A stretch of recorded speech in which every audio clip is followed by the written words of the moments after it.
Hello friends, super magic રસોઈમાં મિત્રો હું આપનું સ્વાગત કરું છું। આજે આપણે અત્યારે ઉનાળાની કાળઝાળ ગરમી ચાલી રહી છે, તો આપણે દેશી પીણું એટલે કે કોકમના શરબતની રેસીપી તમારી સાથે શેર કરું છું। તો તમને ચોક્કસ આ વિડીયો ગમશે, ગમે તો લાઈક કરજો, શેર કરજો અને સબસ્ક્રાઇબ કરવાનું તો ભૂલતા જ નહીં। અને મિત્રો, બાજુમાં રહેલું બેલ બટનને પણ પ્રેસ કરજો, જેથી કરીને તમને ઓલનું બટન મળશે અને એને પ્રેસ કરશો ને મિત્રો, એટલે મારી વિડીયાની બધી લેટેસ્ટ વિડીયોની માહિતી મળતી રહેશે। તો મિત્રો, હવે આપણે કોકમના શરબતમાં જો મેં 10 થી 12 પીસ કોકમ લીધા છે, જે આપણે કરિયાણું એટલે કે પ્રોવિઝન સ્ટોરમાં અવેલેબલ જ હોય છે। અને આ રીતના એકદમ સૂકા હોય છે, જો તમે આમ કડક અત્યારે હોય છે, જો કટ થઈ જાય એવા। અને આપણે 4 થી 5 ચમચી જેવો ગોળ લીધો છે, સંચર પાવડર છે, લવિંગ છે, અને આપણે ઠંડુ પાણી અને આઈસ લેશું। તો બનાવવાનું ચાલુ કરીએ। તો મિત્રો, અત્યારે ઉનાળામાં આપણને ગરમી થાય ને એટલે આપણે સીધું બહાર જઈને આપણે ડ્રિંક પી આવીએ છીએ, એટલે કે આપણે થમ્સઅપ, પછી કોકા કોલા છે, આપણે કોઈ પણ ડ્રિંક ઠંડુ, રેડ બુલ્સ છે, તો આપણે બહાર જઈને આપીએ છીએ ને તો ઉલટાની આપણને ગરમીમાં વધારો થાય છે। ટેમ્પરરી આપણને ઠંડક લાગે છે, પણ પછી આપણા બોડીમાં એકદમ ગરમાવો ઉત્પન્ન થઈ જાય છે અને આપણે ચક્કર વક્કર થઈ જાય છે। તો એના માટે બેસ્ટ આપણે આજે હું સોલ્યુશન લઈને આવી છું કે આપણું દેશી પીણું એટલે કે કોકમનું શરબત એકદમ ઈઝી અને એકદમ હાઇજેનિક, એકદમ આપણને એનર્જી ડ્રિંક બને છે આ। તો હવે આપણે બનાવવાનું ચાલુ કરીએ। તો જો આ કોકમને મેં 2 કલાક પહેલા પલાળી દીધા છે અને અત્યારે એકદમ સોફ્ટ થઈ ગયા છે, જો પલળે એટલે। અને જ્યારે આપણે લઈ આવીએ છીએ ને ત્યારે એકદમ કડક એટલે કે ક્રિસ્પી હોય છે, જો કટકા થઈ જાય છે। તો આ રીતે તમે કોકમને 2 કલાક પલાળી દેશો ને તો તમારે ગેસે પણ નહીં ચડાવવા પડે અને એકદમ આપણે હાઇજેનિક ડ્રિંક તૈયાર થશે, કેમ કે ગેસે ચડાવીએ છીએ ને તો એનું તત્વ નાશ થઈ જાય છે। એટલે આ રીતે તમારે ટાઈમ લઈ પલાળી દેવાના। તમે આખો ઉનાળો આ શરબત પી શકો છો મિત્રો। આપણા વડીલો આ રીતે જ આપણે શરબત બનાવતા, અને આ શરબત મોસ્ટ ઓફ આપણે મહારાષ્ટ્ર, પૂણા સાઈડ, મહાબળેશ્વર ત્યાં વધારે જોવા મળે છે, પણ આપણી સાઈડ આ ઓછું જોવા મળે છે। અને આપણને તો એટલો જ ખ્યાલ હોય છે કે આપણે દાળમાં કે દાળ ઢોકળીમાં જ વાપરીએ છીએ, પણ એનું શરબત પણ એટલું જ સરસ થાય છે। તો હવે આને શું કરવાનું છે, આ 2 કલાક પલાળ્યા પછી સોફ્ટ થઈ જાય છે, તો એને આપણે આ રીતે પીસી લેવાના છે મિક્સર જારમાં કે કાંઈ પણ તમે આવી રીતે બ્લેન્ડરથી એકદમ સરસ આપણે પેસ્ટ તૈયાર કરી લેશું। અને આ પાણી પણ આપણે એનો ઉપયોગ કરી લેશું, અત્યારે જોઈએ એટલું પાણી આપણે નાખી દેશું।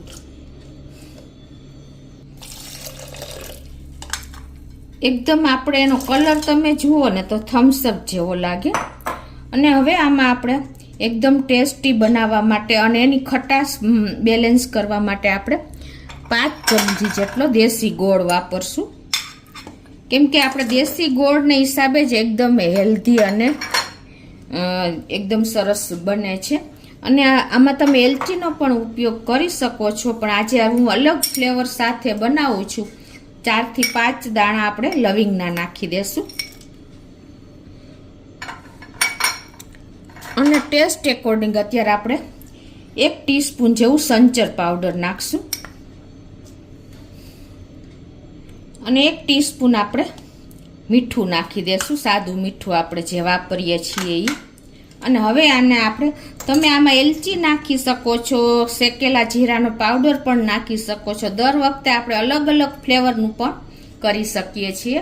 તો અત્યારે હું આ લવિંગ વાળું જ બનાવું છું, અને એમાં આપણે જોઈએ ને તો પાણી વધારે નાખવાનું, બ્લેન્ડર મારીએ ને ત્યારે તો થોડુંક અત્યારે હું પાણી નાખી દઉં છું।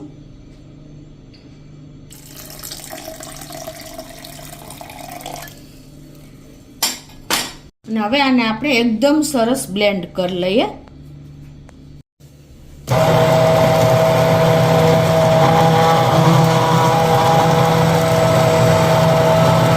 તો આ રીતે જો આપણે એકદમ સરસ બ્લેન્ડ કરી લીધું છે, તો હવે આને આપણે એક બોલમાં કાઢી લેશું।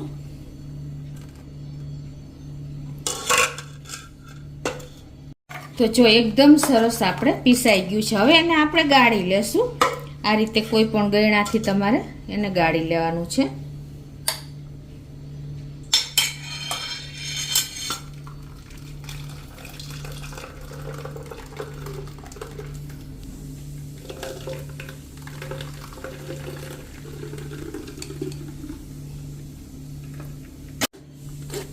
તો આ રીતે જો આપણે ગાળી લીધું છે અને એના જે આ પલ્પ એટલે કે આ કૂચા જે નીકળ્યા હોય ને આપણે કોકમના, એને પણ આપણે વેસ્ટ ન કરતા તમે આની પોટલી બનાવીને કે ડાયરેક્ટ દાળમાં નાખી શકો છો.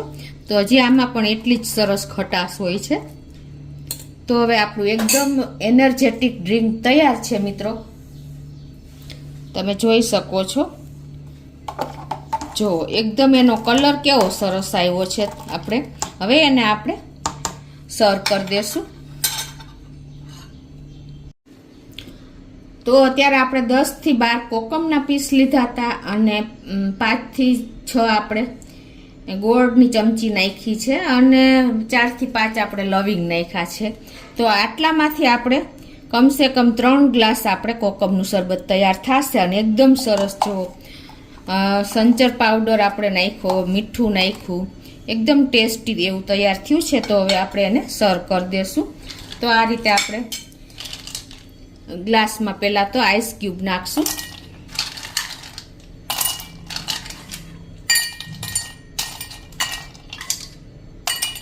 અને હવે આપણે આ શરબત રેડી દેશું.